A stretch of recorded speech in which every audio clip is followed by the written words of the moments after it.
Bonsoir à toutes et à tous, heureux de vous retrouver pour la tranche info en direct sur votre antenne Canal 10 Télévision qui débute sans plus tarder avec Info 10.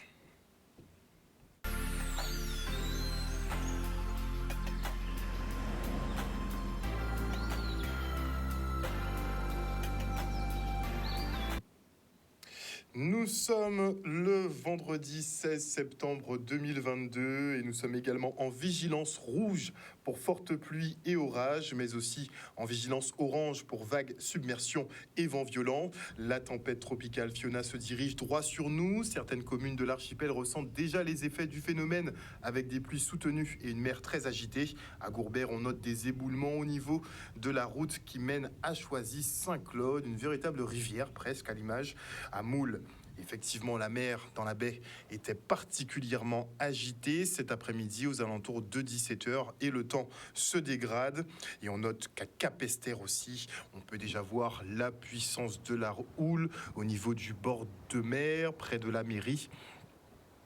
Ça risque d'être impressionnant, effectivement, plus tard. Et au vu des événements, la préfecture avait annoncé la fermeture des écoles et des services publics à partir de midi, mais certaines communes comme Basse-Terre en ont décidé autrement. Les cours ont tout simplement été annulés aujourd'hui pour plus de sécurité. On écoute André Atala. Depuis hier soir, quand nous avons eu l'information concernant cette dépression tropicale qui arrive, avec ma majorité, j'ai pris sereinement la décision de faire un communiqué et de dire que nous n'allons pas attendre à Basse-Terre midi pour fermer les écoles et les crèches, mais que nous fermons les écoles et les crèches toute la journée du vendredi. Et un communiqué a été fait à cet effet. C'est un peu le principe de précaution. Nous avons l'expérience de certains cyclones, je pense à Marilyn, entre autres, qui a beaucoup touché la Basse-Terre. Nous ne sommes pas une demi-journée près. Donc voilà, j'ai pris cette décision sereinement. On le voit là, à 10h, l'embouteillage déjà qu'il y a à Basse-Terre. Je ne voulais pas qu'à midi, ça soit un gros souci pour tout le monde. Basse-Terre, c'est pour ça que j'ai pris cette décision, est aussi une ville-centre. Beaucoup d'agents qui travaillent à Basse-Terre, donc je pense aussi à mes agents, il faut aussi penser à eux. Beaucoup de parents qui habitent loin de Basse-Terre sont des fonctionnaires, viennent à Basse-Terre travailler, déposent leurs enfants dans les crèches, les écoles, sont des hospitaliers. On a l'hôpital de Basse-Terre qui est le plus gros employeur de la région. Et donc, nous avons beaucoup de parents et d'agents qui habitent loin de Basse-Terre. Et donc, si à midi, on se retrouve avec toute une circulation difficile, un mauvais temps, je ne voulais pas le regretter. Donc, j'ai pris cette décision sereinement et voilà, je l'assume. Comme on dit, il vaut mieux prévenir que guérir. Et avec une sortie pour tous programmée à midi, les embouteillages étaient bien évidemment au rendez-vous. On fait le point avec Sully Pandolf, directeur général des services de route de Guadeloupe. Bonsoir Monsieur Pandolf. Oui, bonsoir. Alors, est-ce qu'on peut dire que finalement cette évacuation, entre guillemets, s'est bien passée à midi ? Oui, globalement, on peut dire que ça s'est bien passé. Donc, il y a, selon les retours que j'ai eus, il n'y a pas eu trop d'embouteillage. Donc, ça s'est fait dans le calme. Bon, à ma connaissance, il n'y a pas eu de casse non plus. Donc, on peut dire que globalement, ça s'est bien passé. Déjà qu'en temps normal, on a pas mal d'accidents sur les routes. Est-ce qu'aujourd'hui, il y en a eu quelques-uns ? Oui, il y en a eu quelques-uns. Donc tous les jours, il y a des accidents. Donc oui, il y a eu quelques-uns. Bon, le nombre exact, je ne saurais pas vous dire, mais il y a eu quelques-uns. Est-ce qu'ils étaient dus au temps, au mauvais temps, au comportement des chauffeurs ? Oui, enfin, il y a effectivement le mauvais temps, c'est une cause, mais bon, je dirais en grande partie, c'est le comportement, c'est le manque d'inattention des conducteurs. Donc, la plupart du temps, c'est une défaillance humaine qui provoque les accidents par manque d'inattention. Les gens regardent les téléphones, donc malgré qu'on le répète en permanence de ne pas le portable au volant est interdit, mais que voulez-vous, c'est comme ça. Alors, on imagine que vos services sont sur le qui-vive en ce moment. Vous êtes prêts pour toute intervention nécessaire ? Oui, tout à fait, puisque bon, vous savez qu'on est en période cyclonique, donc dès le début de la période cyclonique, nous reprenons notre plan de gestion de crise. Donc nous faisons des exercices. Même au niveau de la préfecture, il y a des exercices qui se font aussi. Voilà, donc nous sommes prêts. Hein, donc là, je dirais, c'est la mise en œuvre de ce plan qui a été préparé et que nous allons exécuter. Avec une attention toute particulière pour les zones inondables qu'on connaît déjà? Oui, tout à fait, avec les zones inondables qu'on connaît déjà, et d'autant plus que ce qui a été annoncé par Météo France, ce sont des pluies importantes. Hein, donc ça, il va falloir être très, très, très vigilant. Hein, donc d'autant plus que le phénomène va se passer de nuit. Donc nous sommes passés en vigilance rouge. Donc nous devrions avoir moins de monde sur la route. Donc ce qui devrait diminuer les risques d'accidents malencontreux. Donc là, il faut rappeler à la population que nous sommes en vigilance rouge. Donc, si on n'a absolument rien à faire dehors, c'est pas la peine qu'on y soit. Visiblement, il y aurait des axes routiers qui seraient fermés ces prochaines heures. Oui, c'est haché. Oui, il y a des axes routiers qui seront fermés. Donc, il y a la route départementale 30 qui est, ou appelée le gué de Saint-Louis, qui est au niveau de Matouba, qui est à la limite Saint-Claude de Baïf, est déjà fermée. Donc, on l'a fermée même un peu avant 18h parce qu'il y avait déjà de l'eau par-dessus la chaussée. Et là, donc à 19h, nous allons fermer la route des Mamelles. Donc c'est la route départementale 23 qui relie Petit-Bourg, Barboteau à Mao, Pointe-Noire. Donc cette portion de route sera fermée à partir de 19h. Donc c'est une route de montagne, hein, donc il y a des risques d'éboulement. Avec la pluviométrie qui est annoncée, donc nous préférons ne pas prendre de risques donc pour nos usagers, nos compatriotes. Donc nous avons préféré de fermer cette route par précaution. Elle sera réouverte demain dans la journée après inspection de nos agents. Très bien. Et est-ce que vous avez écho de zones qui seraient déjà en cours d'inondation ou pas? Oui, on a du côté de Goubert sur la nationale 1, donc juste au niveau de une route communale qui mène à Choisy.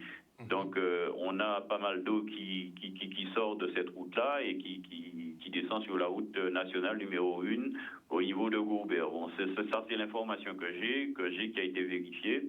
Et donc après, je pense qu'il va falloir à ce qu'il y ait des informations tout au fil de la nuit. Donc la prudence sera de mise toute la nuit, mais aussi un peu après l'événement? Surtout après l'événement, parce que, bon, vous savez, après l'événement, ce sont les services de sécurité et de secours qui sont à l'œuvre. Donc, pour nous, il est mieux qu'on n'ait pas les usagers sur la route, les utilisateurs, les automobilistes sur la route. Ça nous permet de travailler en toute sécurité et aussi d'être plus efficaces dans nos actions. Donc ça, il faut que la population le comprenne. Après l'événement, il faut laisser travailler les services de secours et de sécurité de façon que la route soit rétablie le plus rapidement possible. Est-ce qu'il y a un contact en cas d'urgence? Quand vous dites un contact en cas d'urgence... Si on veut contacter Route de Guadeloupe, je sais pas si on a quelque chose à signaler. Oui, nous avons notre service d'astreinte, hein, donc on a un numéro fixe, hein, donc... et nous sommes appelés généralement soit par les pompiers, par les gendarmes, donc il n'y a aucun problème là-dessus. Ouais. Merci beaucoup, Sully Pandolf, je le rappelle, directeur général des services de Route de Guadeloupe. Merci encore. Merci. Et les élus de Guadeloupe ont donc lancé aujourd'hui des appels à la prudence en ce temps de pluie. Ils activent leurs plans communaux de sauvegarde pour s'organiser face aux risques. Ça peut prendre des aspects comme le retrait des mobiliers urbains ou bien le quadrillage des zones inondables. Regardez. À l'instar de toutes les communes de la Guadeloupe, la ville de Lamentin se prépare. Donc c'est un moment en 3 temps, avant, pendant et après. Mais pendant et après se prépare avant. Et c'est la préparation qui est la plus importante. Donc la préparation, c'est la mise en œuvre de ce qu'on appelle le plan communal de sauvegarde. Dans ce plan communal de sauvegarde, il y a déjà des choses pour chaque commune, en fonction de la commune, qui sont déjà arrêtées et qu'il faut déclencher. Donc, en ce qui nous concerne, par exemple, à Lamentin, donc ce matin, il y a déjà une équipe qui est partie sur le territoire pour enlever ce qu'on appelle le mobilier urbain qui peut être emporté par le vent et qui peut représenter des dangers. Donc, par exemple, les barrières, par exemple, les tentes, ou encore les panneaux de circulation qui sont mobiles, etc., des choses comme ça. Aussi, on passe auprès de certains particuliers, là où on sait, en général, il y a des montées d'eau. Donc, pour faire intervenir les entreprises. Donc, ce matin, on a déjà mobilisé les entreprises et les équipes du service technique qui ont l'habitude de travailler avec nous pour aller déjà, et je pourrais dire, curer certains endroits où, en général, ça peut être compliqué.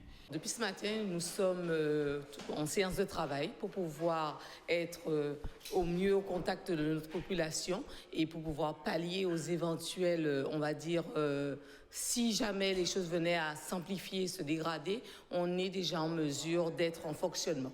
Donc aujourd'hui, nous travaillons en ce moment même avec le S10 qui nous a rejoints et nous vérifions que nous sommes vraiment dans les bonnes démarches et que nous avons pris les bonnes décisions. Nous sommes en plein travaux de préparation, justement, afin de préparer la crise et afin d'anticiper sur la montée en puissance en termes de personnel, de matériel, si l'événement devait s'aggraver. Alors, on pourrait leur dire déjà d'être vigilants, d'accord, de se préparer personnellement au niveau des habitations, d'accord, d'écouter la presse, parce qu'il y a beaucoup de communiqués d'informations qui sont passés, donc d'être très vigilants sur les informations qui sont passées, sur les communications qui sont faites, de façon à pouvoir préparer la tempête et puis envisager les choses sereinement. Nous restons en phase de vigilance, puisque nous sommes en vigilance orange. Nous invitons la population à ne sortir en aucun cas. Restez chez vous. Restez à l'abri chez vous. Et depuis, nous sommes donc passés en vigilance rouge pour fortes pluies et orages. Et en vigilance, on maintient de vigilance orange pour vents violents et vagues submersion. N'oubliez pas que la route de la traversée sera fermée donc à partir de 19h ce soir, dans quelques minutes. Sera fermée de Barbeteau à Petitbourg jusqu'aux 3 chemins de Mahot à Pointe-Noire. La route de Saint-Louis à Saint-Claude est également fermée puisque le gué est déjà inondé. Le trafic aérien sera suspendu à compter de 19h ce soir et jusqu'à demain midi. Ce sera un peu en fonction de l'évolution du temps. Et notez que donc la tempête Fiona a poursuivi durant l'après-midi son avancée vers l'ouest en passant juste au nord de la Désirade, puis en commençant à longer la côte nord-est de la Grande Terre. Elle se situe à 17h. Un peu au nord-est du Moule. Elle reste accompagnée de vents de 85 km/h avec des rafales plus fortes, essentiellement sur le versant nord et nord-est de la tempête. Comme indiqué, eh bien, des cisaillements auraient empêché visiblement le développement de la tempête tropicale. C'est une bonne chose, mais toute la masse pluvieuse orageuse se trouve après le centre et c'est ce que la Guadeloupe va subir, de très fortes précipitations avec souvent des orages. Le vent sera modéré, donc le vent ne sera pas le principal problème. Ce seront surtout les pluies donc qui précèdent le centre du phénomène cyclonique. Donc la prudence effectivement sera de mise sur tout le département. Les sols sont déjà gorgés d'eau avec l'eau qui est tombée ces dernières heures et ces derniers jours. Donc ça risque de monter très très vite. Ça pourrait nous surprendre. Donc il faut rester prudent. Et on parle politique maintenant, puisque Lucie Weck-Mir est le nouveau maire de Saint-Claude. Elle succède à Élie Califère en tant que premier magistrat de la commune, aux côtés de la majorité municipale depuis 2003. Elle est fière d'avoir tenu ses engagements pour servir et ne pas se servir. Le reportage. Nous avons Weck-Mir, M. Panol, 3 voix, et Lucette et Mme Mir, Weck, 27 voix. Je déclare Mme Weck-Mir nouveau secrétaire.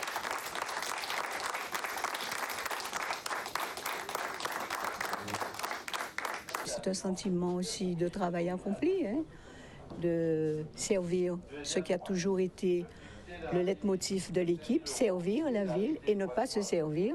C'est ce que j'ai appliqué depuis 2003, être fidèle, loyal, avec la demande du maire qui m'a fait l'honneur de venir me chercher chez moi en 2003 pour l'accompagner, pour être avec lui sur la liste. C'est la fierté pour mon équipe tout d'abord, la fierté pour l'équipe municipale.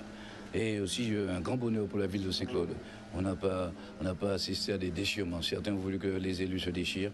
Ils ont démontré non seulement leur loyauté, mais leur fidélité à Saint-Claude et leur sens, disons, du travail accompli. Leur respect pour l'engagement qu'on a pris auprès des citoyens saint-claudiens. C'est mon mentor. J'ai tout appris de lui.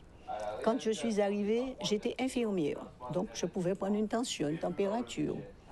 Mais jusqu'à maintenant, la chose politique, je ne la connaissais pas. Il m'a tout appris. Je serai là en tant que citoyen et à l'expérience de chef d'édilité, avec mes collègues, avec le maire adjoint. Et j'aime à dire à mes élus que je resterai, je dis mes élus toujours, j'aime à dire aux élus que je serai le maire, on va dire, moral de la ville de Saint-Claude, faire en sorte que notre projet de ville triomphe pour le bonheur des Saint-Claudiens, car avant tout, il s'agit de servir les Saint-Claudiens. Nous avons un projet de ville qui est construit, qui est pensé pour le développement de Saint-Claude.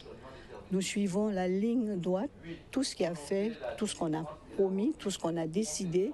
C'est la continuité, ce n'est pas une rupture, c'est la continuité. Rien ne changera. Et merci à tous. Et effectivement, on reviendra sur l'actualité météorologique, puisqu'il semblerait apparemment que Fiona change sa trajectoire et se dirige un petit peu plus au nord. Donc il se pourrait qu'elle nous esquive un petit peu, mais on aura quand même le gros des pluies. Avant de se rendre à Météo France, on va quand même lancer l'alerte, puisque les services de gendarmerie sont actuellement à la recherche de monsieur Pierrot Zénon, un homme âgé de 66 ans qui a fugué du centre hospitalier de Capesterre-Belle-Eau ce matin. Si vous avez des informations pouvant aider à le retrouver, n'hésitez pas à composer le 17. Et nous sommes en direct de Météo France avec Madame Cécile Marilus, responsable des prévisions. Bonsoir Madame Marilus. Bonsoir à tous. Alors, est-ce qu'on peut avoir une idée finalement de l'évolution de Fiona? On sait que techniquement l'impact est prévu pour le début de soirée, donc dans quelques heures à peine. Oui, dans quelques heures, je dirais même, ça a déjà commencé. On a déjà l'activité orageuse du côté de la Désirade. On commence à avoir des pluies un peu plus intenses. Donc, Fiona se fait de plus en plus sentir sur la Guadeloupe. Est-ce que sa trajectoire a changé? On a entendu dire qu'elle la fléchissait un peu plus au nord. Exactement. Donc, il y a eu une fluctuation donc assez légère depuis le début de l'émission des trajectoires. Elle était un peu plus sud, maintenant un peu plus nord. Vraisemblablement, le centre devrait passer peut-être au nord de la Guadeloupe, peut-être ou sur le nord, sur en Bertrand par exemple, et puis Grand Cul-de-Sac. Donc ça, ce sera affiné par la suite. Mais Fiona est bien là. Sur la Guadeloupe, et donc il faut s'attendre à avoir des précipitations qui vont devenir plus intenses dans les prochaines heures. De très gros cumuls sont attendus? Oui, de très gros cumuls sont attendus, donc on attendait la confirmation de nos prévisions, et effectivement les dernières prévisions continuent d'être assez pessimistes, et c'est pour ça que nous sommes passés un peu avant 18h en vigilance rouge pour les porte-pluies. Donc on reste sur une vigilance orange pour les vents violents, puisqu'on attend quand même des vents en moyenne de 80 km/h, et puis surtout des rafales, notamment sous les orages, qui pourront aller jusqu'à 120 km/h. Et ce qui sera inhabituel en termes de vent aussi, c'est que la Guadeloupe est dans un flux de sud-est à l'arrière de Fiona, dans le sillage de Fiona. Donc c'est une direction qui est assez inhabituelle pour nous, et donc on aura des vents de sud-est sur la Guadeloupe assez soutenus. Et vous l'avez sûrement remarqué aussi, nous avons augmenté le niveau de vigilance au niveau de l'état de mer pour les vagues submersion. Donc toutes les côtes de Guadeloupe sont également en vigilance orange pour vagues submersion. On sait qu'il y a des zones qui sont plus concernées par les intempéries que d'autres, comme l'agglomération pointoise. Est-ce que là, on aura des zones ciblées, ou bien c'est toute la Guadeloupe qui sera impactée avec de fortes pluies?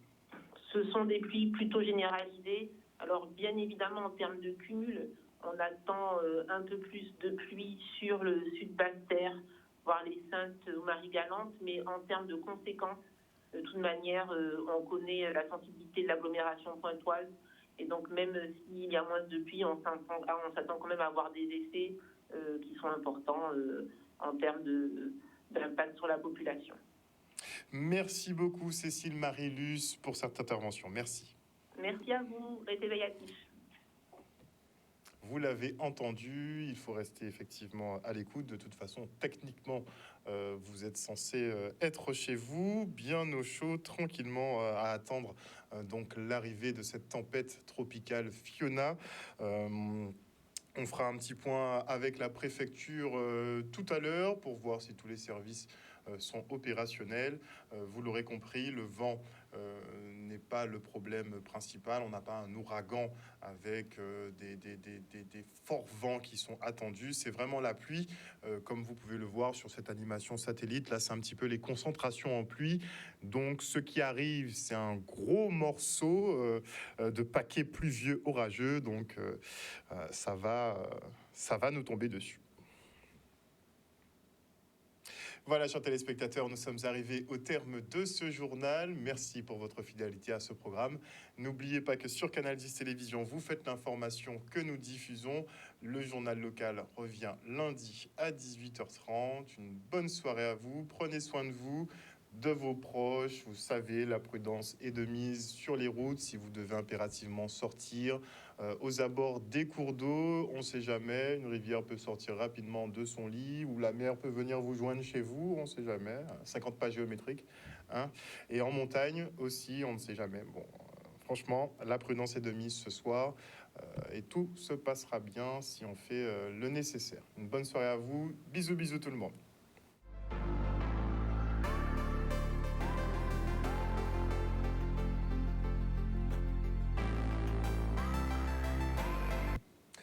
À venir dans la tranche info sur Canal 10, on fera un point avec la préfecture de Guadeloupe et on parlera aussi intempéries. À tout de suite.